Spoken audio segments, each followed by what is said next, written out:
Good morning students. आज हम कुछ और थ्योरम्स करेंगे। तो आज की हमारी सबसे पहली थ्योरम है, if D is the greatest common divisor of A and B. D क्या है हमारे पास में, ए बी का GCD. There exist M and N are two integers such that D is equal to M A plus N B and D is the least positive value of M A plus N B. क्या proof करना है इसके अंदर, D हमें GCD दिया हुआ है A B का और कोई हमने इंटीजर्स ले लिए एम एन। तो एक तो हमें ये प्रूफ करना है कि डी को हम M A plus N B की फॉर्म में लिख सकते हैं, और दूसरी कंडीशन में हमें प्रूफ करना है कि D is the least positive value of this. तो ये इस टाइप की जितनी भी वैल्यूज़ होएगी उसमें डी जो है वो लीस्ट पॉजिटिव वैल्यू होएगी। ये दो कंडीशंस हमने ट्रू करनी है, ठीक है। प्रूफ करते हैं, let A and B with the two positive integer. A और बी दो हमने क्या ले लिए, दो पॉजिटिव इंटीजर्स ले लिए। By division algorithm R1, R2, R3 and Rn be the successive remainder when we divide. जब हम इनको और सक्सेसिव हमारे पास में रिमाइंडर आता जाएगा जैसे जैसे हम आगे डिवाइड करते जाएंगे। जैसे कि हम ले लेते हैं 17 और 3 का अगर हमने जीसीडी निकालना है, ठीक है। तो 17 को हम क्या लिखते हैं, 3 इंटू 5 प्लस 2 की फॉर्म में, ठीक है। फिर हम क्या लिखेंगे, 3 को हम किस फॉर्म में लिखते हैं, 2 इंटू 1 प्लस 1 की फॉर्म में। अब हम 2 को किस फॉर्म में लिखते हैं, ये लिखते हैं हम 1 इंटू 2 प्लस 0, ठीक है। तो इसी प्रोसेस को ही हम आगे कंटिन्यू कर रहे हैं। इसी तरीके से हम वैल्यूज़ जो है वो लेके चल रहे हैं। जैसे कि आपके पास क्या है, ए हमारे पास में कोई नंबर ले लिया 17, ए को हम लिखते हैं B Q1 plus R1 where R1 lying between 0 to B, इस तरीके से, ठीक है। फिर हमारे पास जो बी नंबर है 3, उसको हम किस फॉर्म में लिखते हैं, 2 इंटू 1 प्लस 1 की फॉर्म में, विच इज़ R1।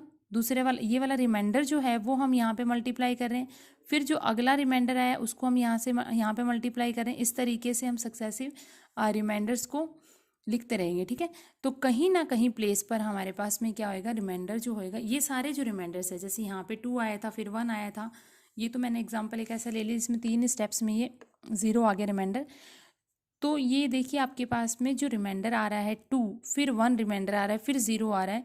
तो ये रिमाइंडर जो है वो डिक्रीजिंग ऑर्डर में आते जाएंगे हमारे पास, और एट द लास्ट कहीं ना कहीं जाकर जो लास्ट रिमाइंडर होएगा वो क्या आएगा, 0 आ जाएगा, ठीक है।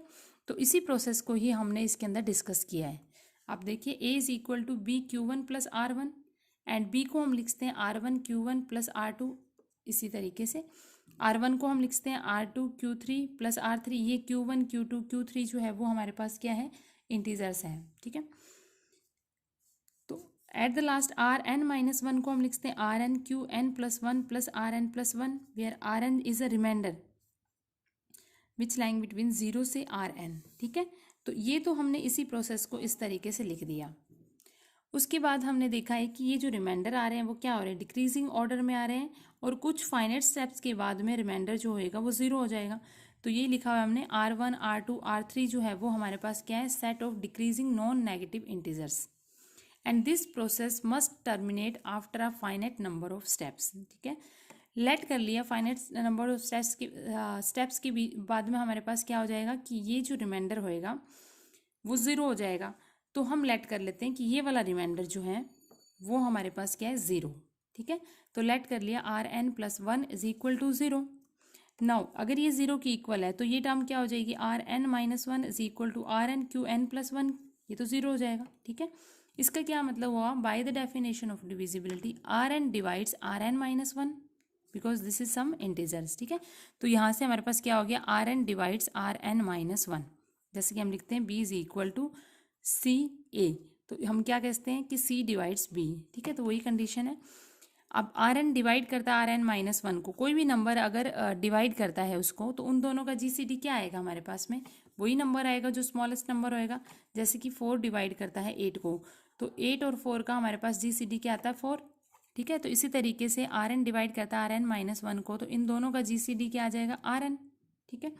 लास्ट लेक्चर में हमने जो थ्योरम करी थी कि रिमाइंडर जो होता है, सॉरी GCD ए बी का या BR1 का, जो यहाँ पर हम ए बी या BR1 रिमाइंडर और इसका जो GCD लेते हैं वो इक्वल होते हैं। तो इसी तरीके से कंटिन्यू चलते हुए A B BR1 R1 R2 Rn minus 1 Rn सबका GCD क्या हो जाएगा, सेम हो जाएगा, और Rn माइनस 1 और Rn का GCD हमने निकाला है Rn, ठीक है। तो इसका मतलब ए बी का GCD भी क्या हो जाएगा, Rn हो जाएगा, ठीक है। अब यहाँ से हम आर एन की वैल्यू निकाल लेते हैं, सॉरी लास्ट स्टेप से हमने आर एन की वैल्यू निकाल लेते हैं, ठीक है। ए बी का जी सी डी, सॉरी इसमें से आर वन की वैल्यू निकाल लेते हैं हम, तो हमारे पास क्या हो जाएगा, A minus B Q one is equal to R one, ठीक है। ये वाला ही स्टेप्स को हमने यहाँ पे लिखा है कि आर वन हमारे पास क्या हो जाएगा, A minus B Q one. इसको हम किस फॉर्म में लिखते हैं, क्योंकि हमें प्रूफ क्या करना है कि जो जी सी डी आ रहा है उसको हम M A plus N B की फॉर्म में लिखना है। तो आर वन हमारे पास रिमाइंडर है which is equal to A minus B Q one, ठीक है। इसको हम लिखते हैं A into one plus minus Q one into B, इसी फॉर्म में, जहाँ पर वन को हमने एम वन ले लिया एंड माइनस क्यू वन को हमने एन वन ले लिया, तो इसको किस फॉर्म में लिख दें, एम वन ए प्लस एन वन बी की फॉर्म में। इसी तरीके से यहाँ से हम आर टू की वैल्यू निकाल लेंगे, तो which is equal to B minus R one Q two, इसको भी हम सेम इसी फॉर्म में लिख देंगे, बी माइनस, अब यहाँ से आर टू की वैल्यू जो है, ये आर वन की जो वैल्यू है वो यहाँ से पुट कर देंगे, अब A minus B Q one यहाँ पे पुट कर देंगे, ठीक है। B as it is minus R one हमारे पास क्या है, ये वैल्यू हमने पुट कर दी, A minus B Q one into Q two, ठीक है। तो यहाँ से भी हमने उसी फॉर्म में लिखना है, M A plus N B की फॉर्म में, तो ए कॉमन निकाल लिया, हमारे पास क्या बच गया, माइनस क्यू टू, और यहाँ पर b कॉमन निकालिए तो हमारे पास क्या बच जाएगा, one plus Q one Q two. अब इस वैल्यू को अगर हम एम टू और इस वैल्यू को एन टू रखते हैं तो ये क्या हो जाएगा, M two A plus N two B. Similarly हम इन सभी की वैल्यूज को फाइंड आउट कर लेंगे। तो आर एन की वैल्यू हमारे पास क्या हो जाएगी, आर एन की वैल्यू भी हमारे पास में क्या हो जाएगी, M N A plus N N B, ठीक है। उसी तरीके से हम कंटिन्यू करते हुए प्रोसेस को, similarly R N is equal to this. Now we see that R N is a G C D of A B, ठीक है। आर एन जो है वो जी सी डी है ए बी का, और इसको हम एक्सप्रेस करते हैं in terms of A B, यानी कि डी को हमारे पास क्या है, D is a G C D of A B, हमने लेट कर लिया कि डी अगर जी सी डी है ए बी का, और यहाँ पर डी किसके इक्वल होएगा, this is equal to R N, because हमने अभी निकाला है कि G C D of A B is equal to R N. और आर एन को हमने किस फॉर्म में एक्सप्रेस किया, M N A plus N N B. तो एम एन को हम एम और एन एन को अगर हम एन लिख लेते हैं इस तरीके से, तो हम जी सी डी को किस फॉर्म में लिखते हैं, M A plus N B की फॉर्म में, ठीक है। तो हमने इस फर्स्ट स्टेप में तो यही प्रूफ करना था कि ए बी का जो जी सी डी है उसको हम इस फॉर्म में लिख सकते हैं, ठीक है। सेकेंड स्टेप में हमने क्या प्रूफ करना था कि जो जी सी डी है वो इस तरीके की जितने भी नंबर्स हैं उनमें लिस्ट आएगा। नाउ लेट ए बी का जी सी डी क्या है, डी, तो by the definition of G C D, D divide करेगा ए को एंड डी डिवाइड करेगा बी को, ठीक है।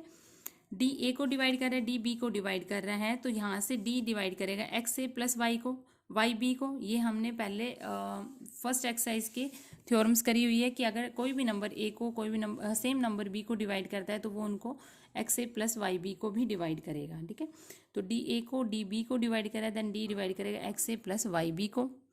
अब डी क्योंकि इस नंबर को डिवाइड कर रहा है तो ऑफकोर्स इस नंबर से वो less than and equal to ही होएगा, या तो इसके इक्वल होएगा या फिर इससे लेस देन वैल्यू होएगी।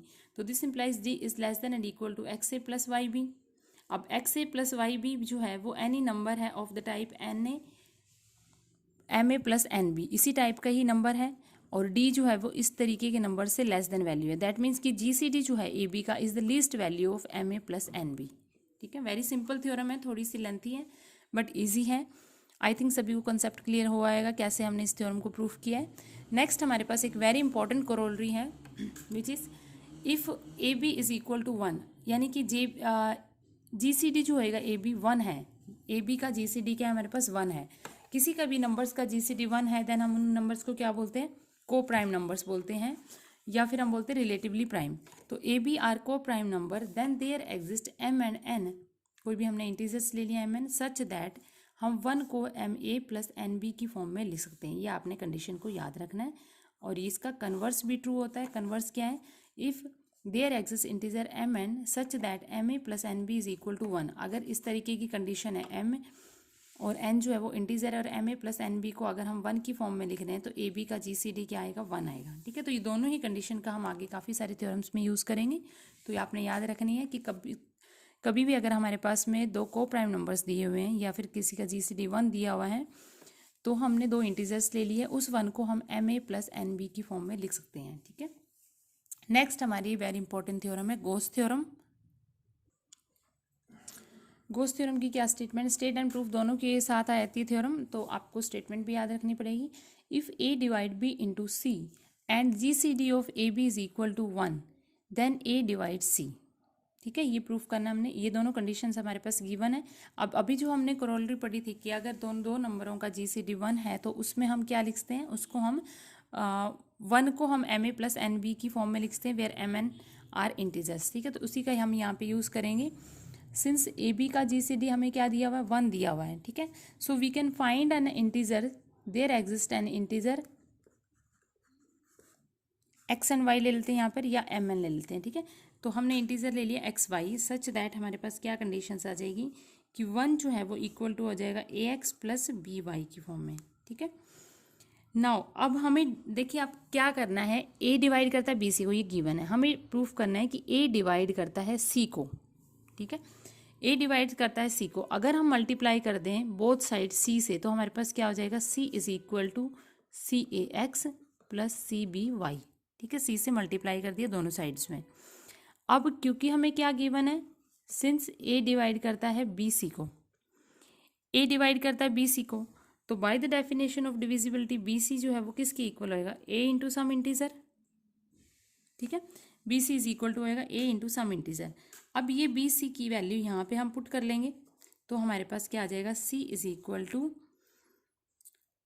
सी A X plus A D Y. ठीक है, यहाँ से हमने ए कॉमन निकाले, अंदर क्या रह जाएगा, सी एक्स प्लस डी वाई। सी और डी दोनों ही इंटीजर है, एक्स वाई भी इंटीजर है, तो इनका सम भी हमारे पास क्या होएगा, एक इंटीजर ही हो जाएगा। तो इसको हम लिखते हैं A into K, that means A divide C. ठीक है, यही हमने प्रूफ करना था। नाउ नेक्स्ट हमारी थ्योरम है, if A B GCD of AB is equal to 1 and C divides A, then GCD of C and B is equal to 1। ठीक है, इसका प्रूफ करते हैं। हमें क्या गिवन है, AB का GCD 1 दिया हुआ है, then there exist an integer x and y, वही सेम हम यूज़ कर लेते हैं, इंटीजर x एंड y। देन हमारे पास क्या हो जाएगा, 1 को हम लिखते हैं ax प्लस बी वाई की फॉर्म में। अब साथ में आपको क्या दिया हुआ है, गिवन है कि C डिवाइड करता है A को, then there exist an integer D। ठीक है, तो हम ए को किस फॉर्म में लिखते हैं, C into D, by the definition of divisibility. A को हम सी डी की फॉर्म में लिखते हैं। अब ये जो वैल्यू है ए की वो हम यहाँ पे पुट कर देंगे, तो हमारे पास ये कंडीशन क्या आ जाएगी, 1 is equal to C D X plus B Y. ठीक है, इसको हम इस तरीके से लिखते हैं, सी ये आ जाएगा D X plus B into Y which is equal to 1।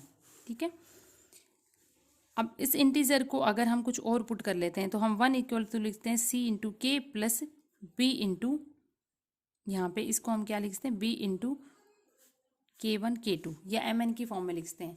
अब यही आ गया क्योंकि हमने करोलरी का इन्वर्स भी ट्रू होता है जो हमने करोलरी इससे पहले करी थी। तो यहाँ पर अगर हमारे पास हम लिखते हैं कि 1 is equal to C K1 plus B K2 where K1 and K2 are some integers, then we say that this implies GCD of C and B is equal to 1। ठीक है, उसके जो हमने करोलरी पढ़ी थी उसके इन्वर्स का use करके हम इस थ्योरम को ट्रू कर देंगे। नेक्स्ट थ्योरम है, if A M N are non zero integer then GCD of A and MN is equal to 1 if and only if GCD of AM is equal to 1 and AN is equal to 1। तो इस theorem में हमने sufficient और necessary दोनों conditions को prove करना पड़ेगा। सबसे पहले हम ले लेते हैं कि अगर हमारे पास गिवन है AMN आर पॉजिटिव इंटीजर्स और हम लेट कर लेते हैं GCD of A and MN is equal to 1, then we have to prove that GCD of this is equal to 1 और कन्वर्सली इसका प्रूव कर देंगे। तो फर्स्ट ऑफ ऑल हमारे पास क्या दिया हुआ है, GCD of MN is equal to 1। ठीक है, then there exist an integer x and y, integer x and y, then हम 1 को किस फॉर्म में लिखते हैं, ax प्लस mn y की फॉर्म में लिख सकते हैं। ठीक है, which is equal to 1 is equal to a into X plus, अगर हम m को कॉमन निकाल के अंदर क्या रह जाएगा, n इंटू वाई। ठीक है, तो यहाँ से आपके पास क्या आ जाएगा, अगर ये भी क्योंकि x भी इंटीजर है और n y भी इंटीजर है। ठीक है, there exist integer x and n y, such that हमारे पास क्या कंडीशन आ रही है, A X plus M common निकाल लिया, N Y is equal to 1। Then हमारे पास क्या कंडीशन आ गई, this implies G C D of A and M is equal to 1। Similarly हम प्रूव कर देंगे, अगर एम को अंदर ले लेते हैं और एन को बाहर ले लेते हैं, सेम एज इट इज हमारे पास क्या आ जाएगा, G C D of A and N is equal to 1।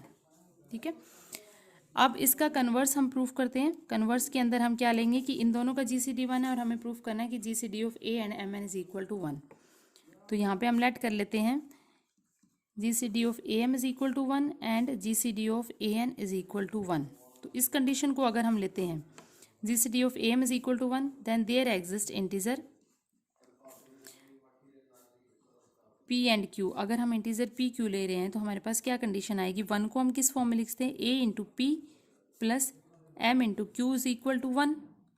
ठीक है ना, अगर इसका जी सी डी 1 की इक्वल है, सिंस ए एंड एन का जी सी डी क्या है हमारे पास में 1 की इक्वल है, देन देयर एग्जिस्ट इंटीजर, कोई भी इंटीजर हमने ले लिया R and S, such that हम क्या लिखते हैं, A R plus N S is equal to 1। ठीक है, इसको हम क्या, A R plus N S into 1 is equal to 1, यहाँ पे हम 1 लिख सकते हैं ना, मल्टीप्लीकेशन में 1 तो सभी के होता है।